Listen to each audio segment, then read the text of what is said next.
Hello aspirants, welcome to Jogta Academy. I hope you people are doing good. I hope you like the initiative which has been started by us. तो आज का जो topic है वो एक polity का topic है, that is appointment of high court जजेस। ये हम क्यों डिस्कस कर रहे हैं? क्योंकि ऑब्वियसली ये न्यूज़ में चल रहा है। ऑब्वियसली क्यों न्यूज़ में चल रहा है? क्योंकि जो लॉ सेक्रेटरी थे उनको हाई कोर्ट का जज बना दिया गया है। तो first law secretary to be the जज of high court which was serving जज थे वो, तो उनको पहले लॉ सेक्रेटरी बनाया, उसके बाद उनको हाई कोर्ट का जज बना दिया। तो इस वजह से ये इंपॉर्टेंट हो जाता है which is the appointment of high court जज। तो हम टॉपिक के आगे प्रोसीड करते हैं। तो let's talk about the topic. क्या हुआ क्या था इन अक्टूबर 2019? अनूप कुमार है जिनकी हम बात कर रहे हैं, जिनको हाई कोर्ट का जज बना दिया गया है। तो अक्टूबर 2019 में जो अनूप कुमार है, दिस पर्सन, इनको पिक करा गया था from the pool of 60 candidates to become the first serving जज to be the appointment for the union law secretary. तो मतलब जो अनूप कुमार थे, इनको, ये कौन थे? ये सर्विंग जज थे। ही वॉज सर्विंग जज। अब इन सर्विंग जज को क्या बना दिया गया?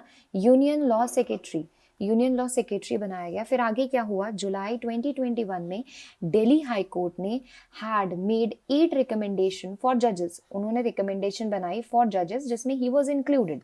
Then on February 3, 2022 supreme court collegium के मतलब क्या होता है? CJI प्लस 2 अदर जजेस, ठीक है, 2 other people. Supreme court collegium मतलब CJI प्लस 2 अदर जजेस। इस कॉलेजियम ने रिकमेंड करा था 6 फ्रॉम दैट लिस्ट ऑफ जजेस फ्रॉम अपॉइंटमेंट। जो दिल्ली हाई कोर्ट ने 8 रिकमेंडेशंस दी थी, ये रिकमेंडेशन गई CJI के पास और इस कॉलेजियम ने रिकमेंड करे इसी में से 6 for the appointment. Then finally on February 25, 2022 he became the first union law secretary to be the appointment as the जज ऑफ हाई कोर्ट। तो ये सीन हुआ था, this was the whole sequence how the things happened कि इनको, ये पहले first serving जज थे जिनको यूनियन लॉ सेक्रेटरी बनाया गया। 7 कैंडिडेट्स के बीच में से इनको पिक करा था। दिल्ली हाई कोर्ट ने फिर रिकमेंडेशन दी थी 8 लोगों की। ये रिकमेंडेशन गई CJI के पास plus 2, that is the supreme court collegium. इन्होंने आगे 6 लोगों को क्या करा? रिकमेंड करा। अब इन 6 लोगों में से he was the one who was made the first union law secretary to be appointed as the judge of high court. तो आगे प्रोसीड करते हैं। ये तो था बैकग्राउंड। अब हम आगे मूव करते हैं। Will talk about the judiciary. थोड़ा सा जानते हैं इंडियन जुडिशरी के बारे में कि इंडियन जुडिशरी का सिस्टम भी है क्या। देखो, हमको पता है कि हमारे यहाँ पे जो there is a federal system, हमारे यहाँ पे there is a federal system and unitary as well. But जो फेडरल सिस्टम है उसमें सेंटर एंड जो स्टेट्स हैं they are having distributive power.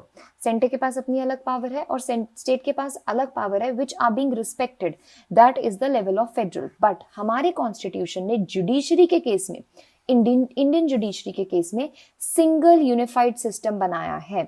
So our constitution provided single unified judiciary, that is the judiciary is a single system which is hierarchy, organized, linked, even though Indian polity is federal one. समझ पा रहे हो आप कि जो हमारी Indian polity है वो फेडरल है, centre and state are equally respected. But जब हम इंडियन जुडिशरी की बात करते हैं, whenever we talk about Indian judiciary, तो इंडियन जुडिशरी में हायरार्की है। हायरार्की का मतलब समझते हो आप?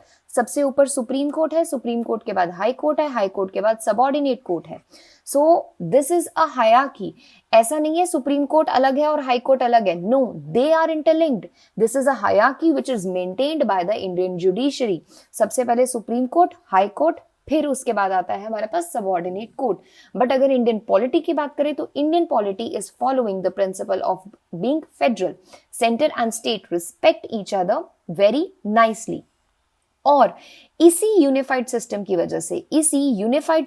वजह से supreme court exercises control over high court and high court over subordinate court. इसी वजह से जो सुप्रीम कोर्ट है वो हाई कोर्ट के ऊपर कंट्रोल कर लेता है और जो हाई कोर्ट है वो सबऑर्डिनेट कोर्ट्स के ऊपर कंट्रोल कर लेता है। And due to this linkage the जज of subordinate court are elevated and appointed as the जज ऑफ हाई कोर्ट। तभी जो सबऑर्डिनेट कोर्ट के जज हैं उनको हाई कोर्ट का जज बनाया जा सकता है। और सेम वे जो हाई कोर्ट के जज है दे कैन बी मेड जज ऑफ सुप्रीम कोर्ट। तो ये क्यों हो पा रहा है? क्योंकि ये एक हायरार्की मेंटेन हो रही है और ये हायरार्की मेंटेन करने को किसने बोला है? आर कॉन्स्टिट्यूशन, हमारे कॉन्स्टिट्यूशन में ही लिखा है कि जो इंडियन जुडिशरी है that is a single unified judiciary, that is there should be a hierarchy maintained, Supreme Court at the level of apex, then second number पे High Court, then it's the subordinate courts. I hope आपको ये चीज समझ में आ गई होगी. आगे चलते हैं. Classification of the judicial system of India, जैसे कि हमने बात करी है हमारा जो जुडिशियल सिस्टम है वो क्लासिफाइड तो है बट दे आर यूनाइटेड, ये सारे यूनाइटेड है. तो इस क्लासिफिकेशन में सबसे पहले कौन सा आता है? Supreme court. सबसे पहले कौन सा आता है? सबसे पहले नंबर पे supreme court. It is the top court and the last appellate court in India. The chief justice of India is the top authority of the apex court. तो सबसे पहले कौन आ गया ऊपर? Supreme court. और सुप्रीम कोर्ट में apex authority कौन है? CGI, that is chief justice of India. Apex मतलब इससे ऊपर कोई भी नहीं, सब कुछ यही है. उसके बाद सेकंड नंबर पे आता है हमारे पास हाई कोर्ट. हाई कोर्ट कौन से होते हैं? High court are the top judicial bodies in the states. अगर हम अब स्टेट्स की बात करें तो स्टेट्स में क्या होंगे? High court. तो इस स्टेट में they are controlled and manage by chief justice of state. अब इन हाई कोर्ट्स में हेड कौन होएगा? जैसे हाई कोर्ट में हेड था CJI in case of supreme court, इसी तरीके से जो हाई कोर्ट है उसमें हेड होगा सीजीआई ऑफ स्टेट. सीजीआई होगा स्टेट का, that is chief justice of state. जैसे कि अगर चीफ जस्टिस होगा किसी भी स्टेट का तो हम बोल देंगे chief justice of that particular state. तो CJI of India at the level of supreme court, फिर chief justice of state at the level of states. तीसरे नंबर पे आता है डिस्ट्रिक्ट्स या जिनको बोल देते हैं हम सबऑर्डिनेट कोर्ट. तो तीसरे नंबर पे आते हैं डिस्ट्रिक्ट कोर्ट्स और subordinate courts. These are controlled and managed by district session जजेस. यहाँ पे क्या होते हैं? डिस्ट्रिक्ट सेशन जजेस. And this system is divided into civil and criminal court. इस सिस्टम को भी आगे डिवाइड करा गया है क्रिमिनल और जो हमारे पास आते हैं सिविल कोर्ट में. तो हमने क्या करा है अभी तक? हमने करा है सुप्रीम कोर्ट. सुप्रीम कोर्ट को हेड कौन कर रहा है? CGI, that is chief justice of India.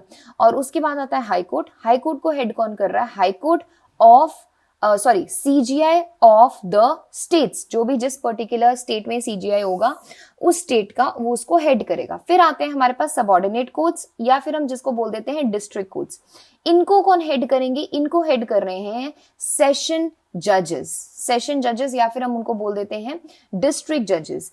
अब ये वाले जो आगे कोर्ट्स हैं इनको डिवाइड कर देते हैं हम civil as well as criminal court में. तो आप देख सकते हो देयर इज अ कनेक्शन. हर एक जगह पे एक कनेक्शन है और ये कनेक्शन किसने प्रोवाइड करा है? कॉन्स्टिट्यूशन ने. कॉन्स्टिट्यूशन ने जुडिशरी को एक कनेक्टेड यूनिफाइड वे में प्रेजेंट करा हुआ है. अब हम फाइनली आते हैं अपॉइंटमेंट ऑफ जजेस कि जो जज है उसकी अपॉइंटमेंट कैसे हो सकती है. जो अपॉइंटमेंट है वो प्रेसिडेंट ऑफ इंडिया ही करेगा. द अपॉइंटमेंट ऑफ द जजेस is done by president of India even in case of high court. High court के केस में the appointment is done by president of India by exercising the power of article 217. Article 217 power देता है president को जिससे वो exercise कर सकता है अपनी पावर को और अपॉइंटमेंट कर सकता है हाई कोर्ट के जजेस की. That person can appoint the judge of High Court and this is written in Article 217 Clause 1. So you have to remember this is very important and Indian Constitution में ये mentioned है that can lead to appointment of judge of High Court जिसके कारण President has appointed Anup Kumar to be the judge of Delhi High Court. इसी article के तहत अनूप कुमार को add करा गया है to be the judge of Delhi High Court. So you have to remember this is very important article, that is article 217 clause 1 which talks about of the appointment of the judges of High Court which is done by the president. आगे चलते हैं कि what is this consultation process. जैसे कि हमने initial slide में बात करी थी, जो प्रपोज करी गई थी रिकमेंडेशन वो गई थी किसके पास? सुप्रीम कोर्ट के कॉलेजियम के पास. तो ये कॉलेजियम सिस्टम या फिर ये कंसल्टेशन प्रोसेस है क्या, तो हम उसके बारे में बात करते हैं. जो हाई कोर्ट के जजेस है they are recommended by the collegium comprising CJI and 2 senior most जजेस. जैसे कि हमने बात करा था कि जो हाई कोर्ट के जजेस है इनको रिकमेंड कौन करता है? इनको रिकमेंड करता है एक कॉलेजियम. अब ये कॉलेजियम क्या है? ये एक ग्रुप है, कंफ्यूज नहीं होना, it is nothing but a group. अब इस ग्रुप में कौन है? सीजीआई प्लस 2 सीनियर मोस्ट जजेस ऑफ सुप्रीम कोर्ट. ये लोग ही रिकमेंड कर रहे हैं कि कौन से लोगों को हाई कोर्ट का जज बनना चाहिए और कौन से लोगों को हाई कोर्ट का जज नहीं बनना चाहिए. तो इन्होंने रिकमेंड करा था कि सच number of people should become the high court जजेस. अब हुआ क्या? The proposal however is initiated by chief justice of high court.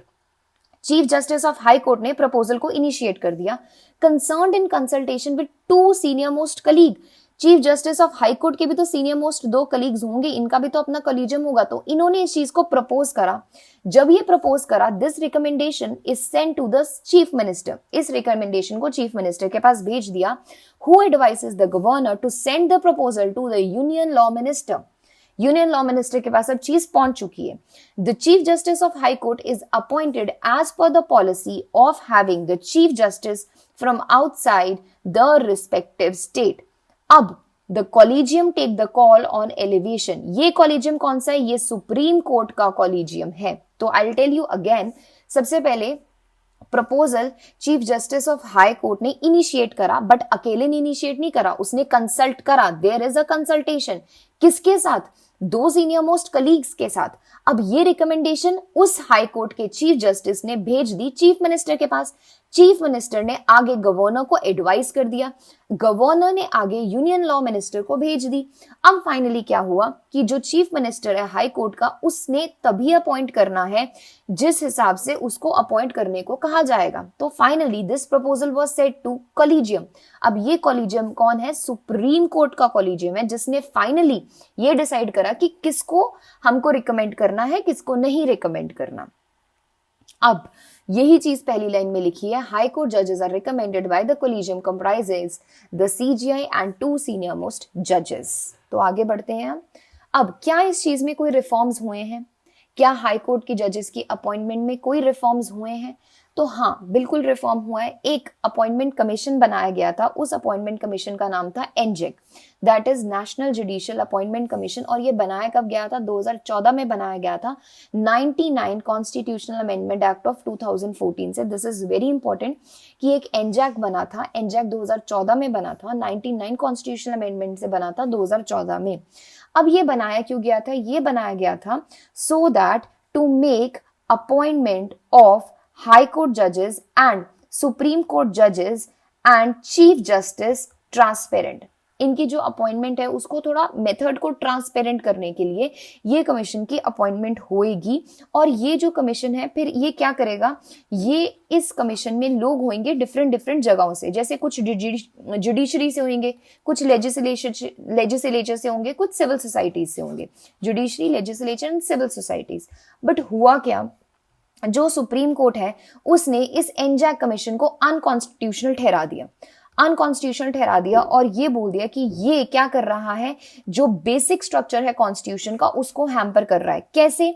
उन्होंने कहा कि ये जो चीज हो रही है, जो national appointment, national judicial appointment commission बन रहा है, this is affecting the basic structure. कैसे? क्योंकि जो इंडिपेंडेंस ऑफ जुडिशरी है, that is the part of basic structure which is hampered by this particular commission which is made.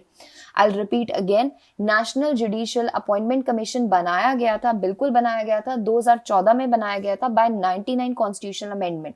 बनाया क्यों गया था? ताकि जो अपॉइंटमेंट है जजेस की सुप्रीम कोर्ट और हाई कोर्ट में, वो क्या हो सके? ट्रांसपेरेंट हो सके। इसमें बहुत सारे लोग होंगे इस कमीशन में, जुडिशरी से भी होंगे, सिविल सोसाइटी से भी होंगे और उसके बाद लेजिस्लेचर से भी हो सकते हैं। इकट्ठे मिलकर डिसाइड कर लेंगे किसको बनाना है जज, किसको नहीं बनाना। बट जो जुडिशरी है, सुप्रीम कोर्ट ने, इस जुडिशरी ने इस कमीशन को क्या ठहरा दिया? अनकॉन्स्टिट्यूशनल। क्यों ठहराया? क्योंकि उन्होंने बोला कि जो ये एनजैक है ये हैम्पर कर रहा है basic structure of the constitution. कैसे? क्योंकि ये जो इंडिपेंडेंस है जुडिशरी की उसको हैम्पर कर रहा है। Independence of judiciary is part of basic structure, जिसकी वजह से इसको क्या कर दिया उन्होंने? इसको खारिज कर दिया। This appointment commission was cancelled out. तो अब जो अपॉइंटमेंट हो रही है जजेस की, वो जिस तरीके से होती है उस तरीके से ही होती है। इस कमीशन को तो कैंसिल आउट कर दिया है। अब हम बात करते हैं कुछ इश्यूज, कुछ थोड़े बहुत इश्यूज हैं जो अपॉइंटमेंट ऑफ हाई कोर्ट जजेस के साथ डील करते हैं। क्या दिक्कतें आती हैं? दिक्कतें ये आती है कि sometimes there is lack of transparency, sometimes there is lack of transparency. वो एक बहुत बड़ी प्रॉब्लम है जो इस इशू, जो हम बोल सकते हैं ये इशू डील करता है इस अपॉइंटमेंट ऑफ जजेस वाले सीन में, कि लैक ऑफ ट्रांसपेरेंसी हो सकता है। फिर जो हमारे पास रिप्रेजेंटेशन होती है, रिप्रेजेंटेशन इज इनप्रॉपर। पता ही नहीं कि कौन रिप्रेजेंट करेगा, किसके फेवर में है सिस्टम, किसके फेवर में नहीं है, क्योंकि जिसके फेवर में होएगा सिस्टम उसको जज बना दिया जाएगा, जो एक्चुअली होगा डिजर्विंग उसको नहीं बनाया जाएगा। So these are certain issues which are dealing with the appointment of high court जजेस। सबसे पहले लैक ऑफ ट्रांसपेरेंसी, फिर जो रिप्रेजेंटेशन है वो भी क्या है, अच्छी नहीं है, ठीक नहीं है। हमें नहीं पता कि कौन डिजर्विंग है कौन नहीं deserving, with the person which is favoured is being appointed as the जज ऑफ सुप्रीम कोर्ट। उसके बाद वैकेंसी। वैकेंसी का सीन ये है कि जो स्ट्रेंथ है हाई कोर्ट की वो क्या है कि वो कम है। जो हाई कोर्ट की स्ट्रेंथ है वो कम है, बट जो हमें जजेस चाहिए वहां पे काम करने के लिए वो ज्यादा होनी चाहिए। मतलब जो स्ट्रेंथ है जो अपॉइंट करी जाती है वो स्ट्रेंथ बहुत कम है, बट उसके कंपैरेटिवली जो काम है वो बहुत ज्यादा है। तो इस वजह से जो स्ट्रेंथ है उस पे भी काम करना चाहिए। The total sanction strength of high court it should be like more, वो ज्यादा होनी चाहिए। और जो जजेस हैं वो उसी स्ट्रेंथ के हिसाब से ज्यादा अपॉइंट करने चाहिए, so that there should be proper working system, जिसमें जो जजेस है वो इक्वली काम कर सके और वो जो काम है वो एफिशिएंटली होगा अगर स्ट्रेंथ में इंक्रीज होगा। सो वैकेंसीज तो हैं, बट उसमें प्रॉपर अपॉइंटमेंट नहीं हो रही, खाली रह रही हैं वो वैकेंसीज। ठीक है, so these were certain issues. I hope आपको ये टॉपिक समझ में आ गया होगा। तो thank you so much, we'll be meeting next time with the next topic. Have a nice day.